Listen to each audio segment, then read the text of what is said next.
Welcome to the Financial Fun Podcast with your host, Tammy Johnston. This is where Tammy talks with business owner parents and grandparents about the interesting and important subject of money. We promise this to be an interesting and open discussion, as that's how we learn best. And now, here's your host, author of the Financial Foundations. Financial Foundations is a series of books to teach kids about money, goal setting, and living a balanced life. Find out more at financialfun.ca. Here's Tammy Johnston. First things first, I would like to thank all of my listeners that have subscribed and reviewed my podcast and invite you to subscribe and review if you haven't yet. I appreciate you helping us to get the word out and making financial literacy a safe and welcoming subject for kids and adults. Second, please check out my podcast website, financialfun.ca, where you will be able to access past shows, find out more about me and our guests, as well as purchase the beautifully illustrated Financial Foundations books that teach kids about money in a fun, healthy, and holistic way.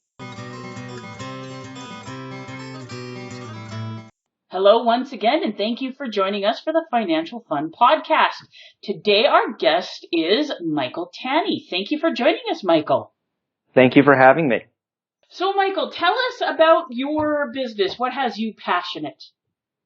Well, so my business is Wanderlust Wealth. We're led by Goldman Sachs Wealth Management alumnus. We're an independent investment advisory firm which help our clients to manage their investment assets in a professional and cost-effective way. So as a registered advisor, we operate by managing the assets directly under a power of attorney or giving the broader advisory services to clients who prefer to take the matters into their own hands. And what that means in a non-jargon sense is that we help people create an investment experience that has the highest probability of success. That may be the highest rate of return per year, the most income generation, whatever it is that your goals are, that's what we try to do and we try to achieve. And I think we do a very good job. So what got you into that? Yeah, it's a funny story, and when people hear it, sometimes they question if I'm telling the truth, but I'm telling the truth. When I was 13, I was in junior high school, and a teacher was teaching us the very basics about the stock market. And he challenged us and said, if your portfolio of stocks in the semester will beat mine, I will let you substitute your lowest grade for an automatic A. That is what you call proper motivation when you're 13 years old and not doing as well in the classes you like. So I happened to dig deep into it, and very quickly I recognized that it's going to be luck in such a short period of time. But B, the most fascinating part of this was the idea that I could be working somewhere, using my hands, making money per hour, while my money was making money. So I could be making more than twice the amount or 3 times the amount, whatever number it is, without using my hands. And it was an incredible thought process. And over time, as I developed more of a discipline to investing and more of a holistic approach and started managing not only my money, but my family's money and my friends' money, it became very obvious to me that the power of compounding is a huge piece of the puzzle too. And so unlike some of your other guests who may have stumbled on their careers later on in life, this has been a passion of mine since before I did calculus. So it's something I've done for a very long time, and I love what I do. I love being able to help people. I love being able to take complicated situations, complicated formulas, and just take them and simplify them and make the most efficient, reasonable, sensible, and understandable solution for people. And the value I provide to them short-term and long-term in the liberation of their personal finances is beyond rewarding. It's one of the few industries I think you have the power to change not only someone's lives now, but also in the future, and then the legacy they leave. And that legacy could be family members, grandchildren, great-grandchildren. Clearly some of them may not even be born yet and you don't know about them. Or it could be philanthropies or causes you're passionate about. But it's just a golden opportunity to make your life better and make all those people around you that you care about better. And it's an amazing privilege to be a trusted advisor for so many people. See, I love that, because a lot of people think that kids don't want to learn about money and it's just complicated math and that. And no, it's not. Like, learning about compound interest and how you can have, like you said, your money working for you. And it just, kids get excited about that because that's magic. Yeah, you're absolutely right. And when you said magic, it's funny because I teach financial literacy at a lot of the local colleges because I truly believe that in every stage of education, from elementary school all the way through college and even taking it to med school and professional graduate schools, there is a big miss in the education system. And this is not just in the United States, but it's everywhere. Yeah, personal financial literacy is just skipped. And it's really a shame because you don't need to be good at math to be wealthy. You don't need to be good at math to be a good business owner. You don't need to be good at math for success in life. But, and this is a big but, you need to be aware of the major pitfalls to avoid. And you'll be just fine. I joke sometimes with clients that if they play golf or bowling, you have a fairway in the rough, or on the bowling alley, you have the lanes and then you have the gutters. My job sometimes is not always to get you that strike because it's not possible that you can consistently get a strike every single time or hit the ball 300 yards down the fairway straight. But if I can remove those left tail risks, what we call them in finance, or those opportunities to fall into the gutter or into the rough, if I can remove those, your probability of success drastically increases. And with compound interest, when I speak with a lot of these students, I talk to them about it, and they don't really understand, nor do they believe that it works as powerfully as it does. So I have a spreadsheet, and I'll purposely put it up blank on the screen. And I'll say, let's input this together so you know I'm not making something up. And the power is truly incredible. And when I'm having trouble getting through to people because they still can't understand exactly how it works, I like to compare it to a snowball and a hill. And the concept is the hill is the amount of time. The length of the hill is the amount of time you have. The snow is money. And you are you. So if you start at the top of the hill and you take some snow and pack it into a tight ball, say it's a few inches big, and then start rolling it. Every time it rolls, the surface area expands. And every time the surface area expands, it picks up more and more snow. Think of that as your money earning money. Same concept.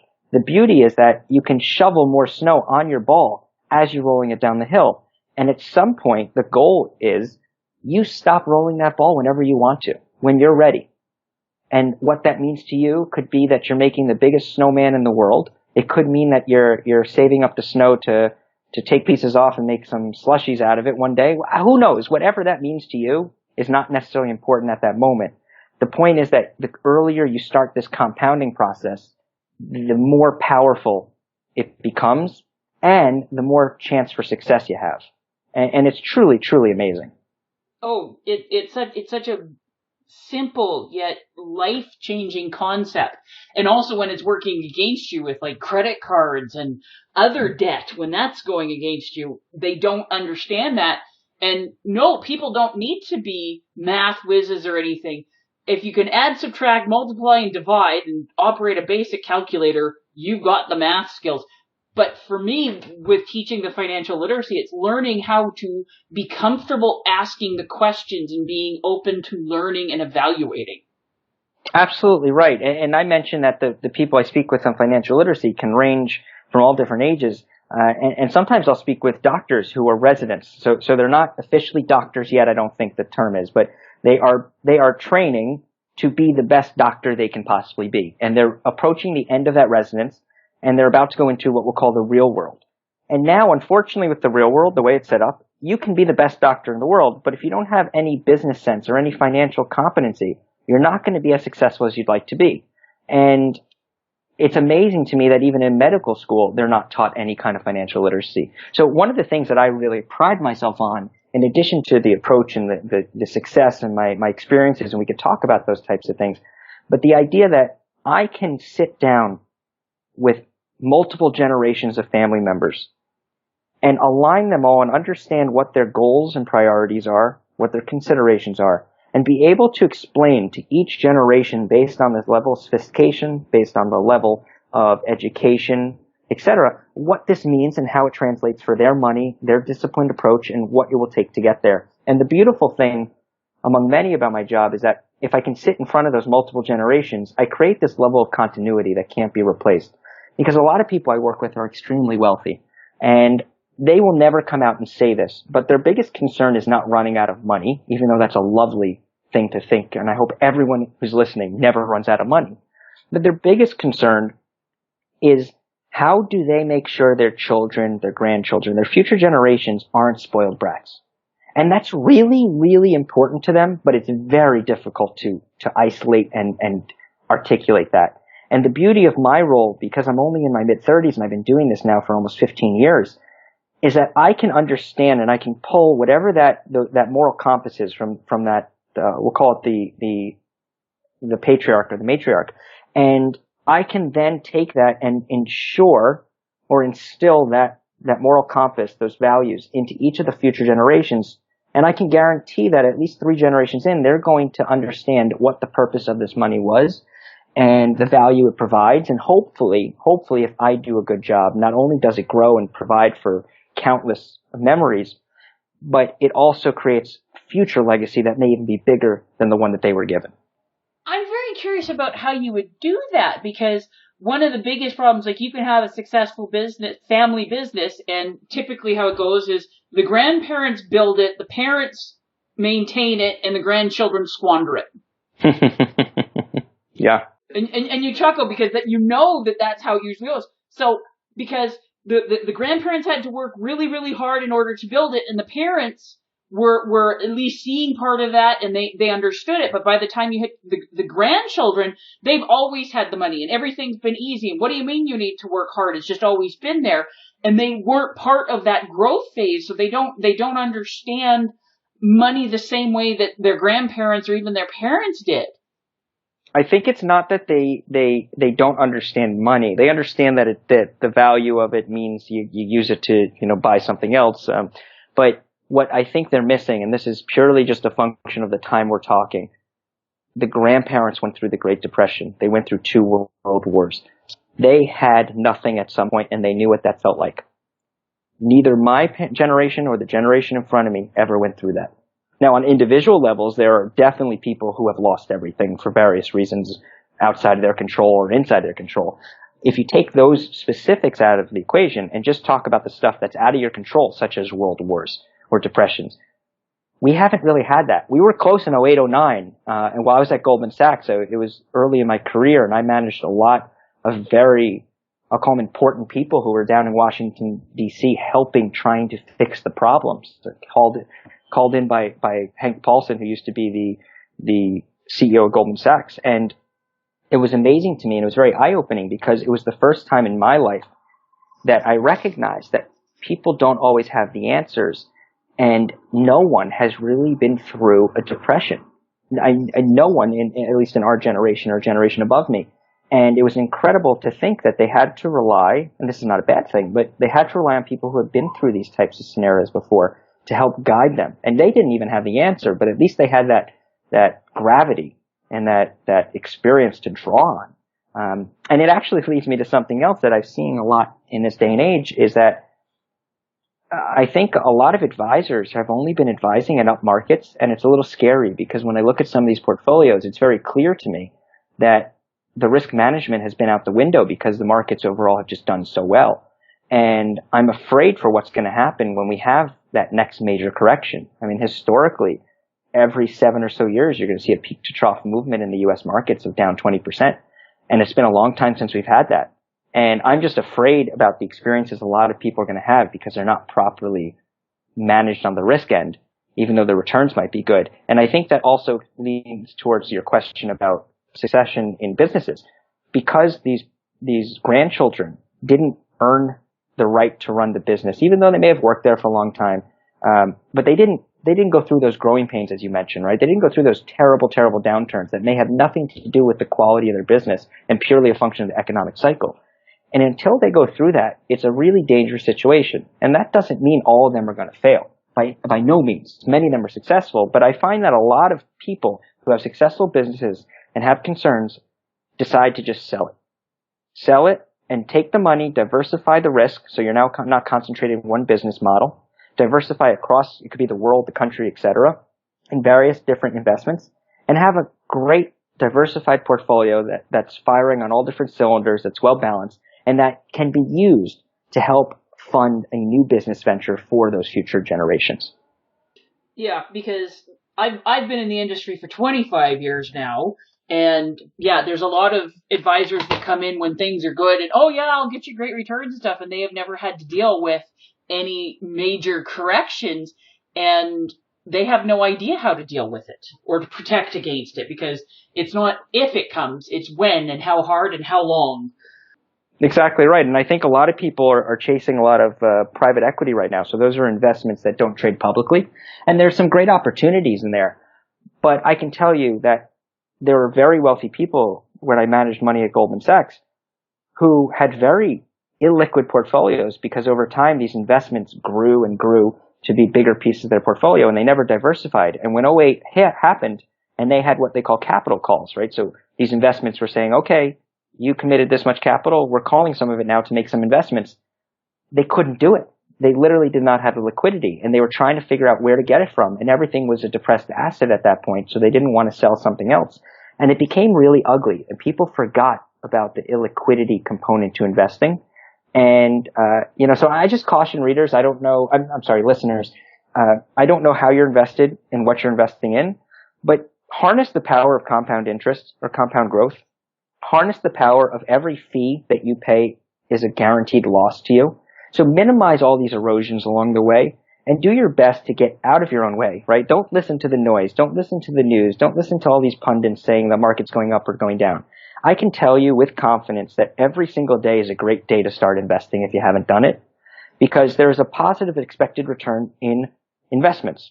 If there wasn't, then no one would invest their money. So regardless of where the market is today, 30 years from now, 20 years from now, it's going to be higher if you believe in capitalism.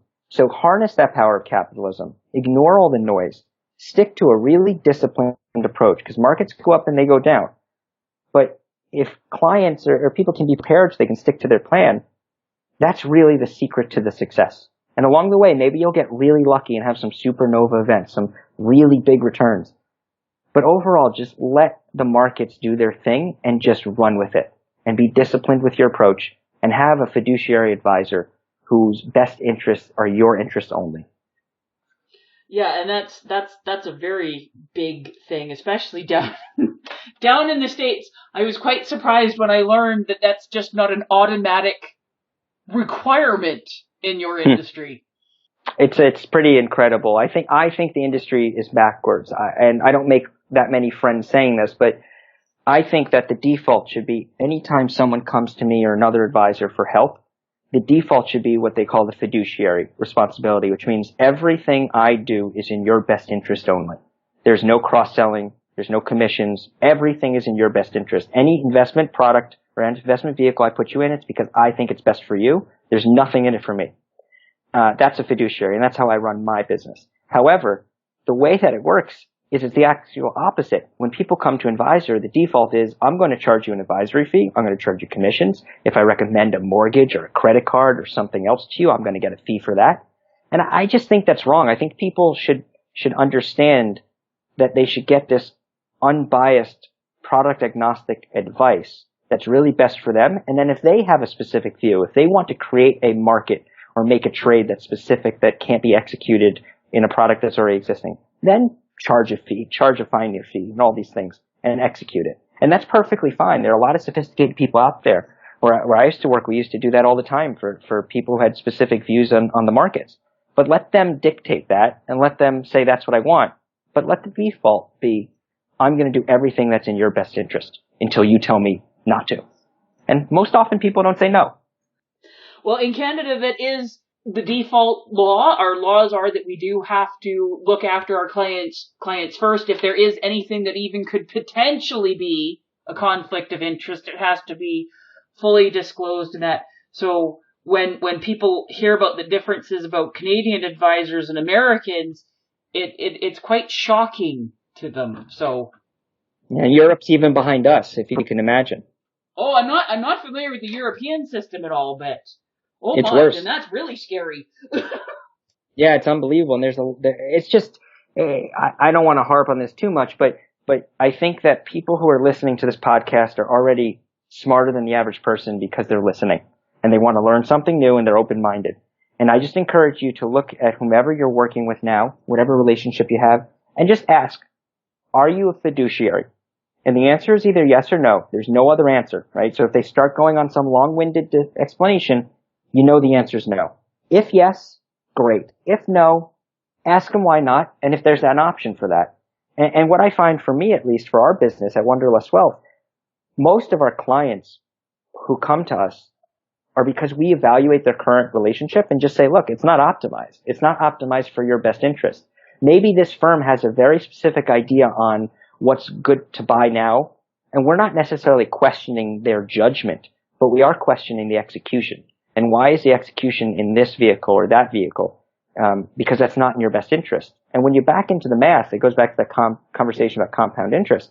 If you could all of a sudden save 1 or 2% a year by just being a little bit smarter, and that compounds pre-tax, it becomes a massive number. It more than doubles your money after 30 years. And I make this similar. I had an experience once. I went to the dentist. I had a cavity. I knew it was a cavity, but I didn't know how you fix it. I knew I had something along the lines of a filling. And I go to the dentist, and they said, yes, you have a cavity, and we're going to fill it. And they filled it with a white compound.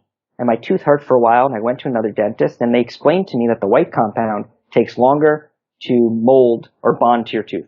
And they said if they had used a silver compound, it wouldn't have any pain. So my next question was, well, why did they use white over silver? And this was a tooth in my back corner of my mouth. And the answer was the dentist made more money on a white. Silver would have been more appropriate. And that's a perfect microcosm or comparison to the financial industry. Just because you think you're getting good advice and it fits what you think you should be getting, in my case, I knew I had a cavity, they validated it, doesn't mean the execution is actually the best. And that makes a massive difference. And I've never really had a perfect tooth in that back corner ever since.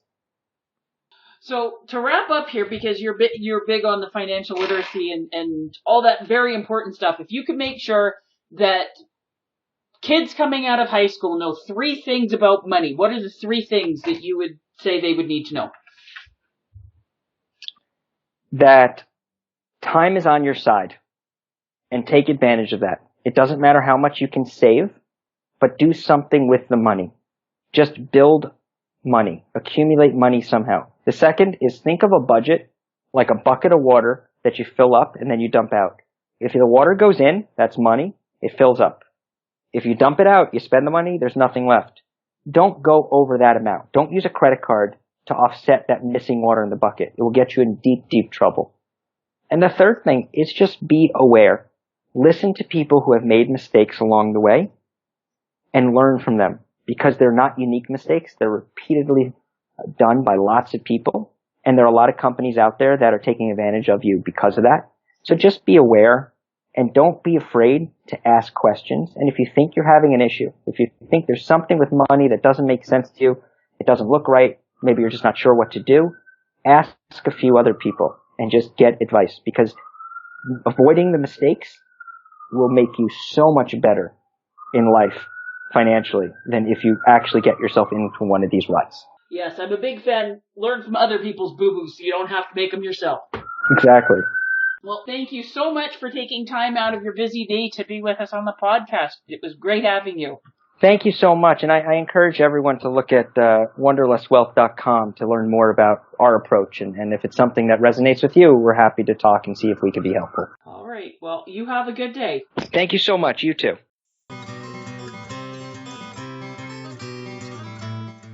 Before we leave each other, I would ask all of you listening to please subscribe to and rate my podcast. A review would be most appreciated, and feedback is always welcome. Whether it be a comment, future topic suggestions, and or questions you or your kids would like to have answered in the Ask Tammy column on the financialfund.ca website. Please feel free to check me out on Facebook at Financial Foundation's Children's Books, on Twitter at Financial Fun, and Instagram at financial.fun. Thank you for joining us for this episode of the Financial Fun Podcast. Join Tammy Johnston again next week. For more information, please visit financialfun.ca.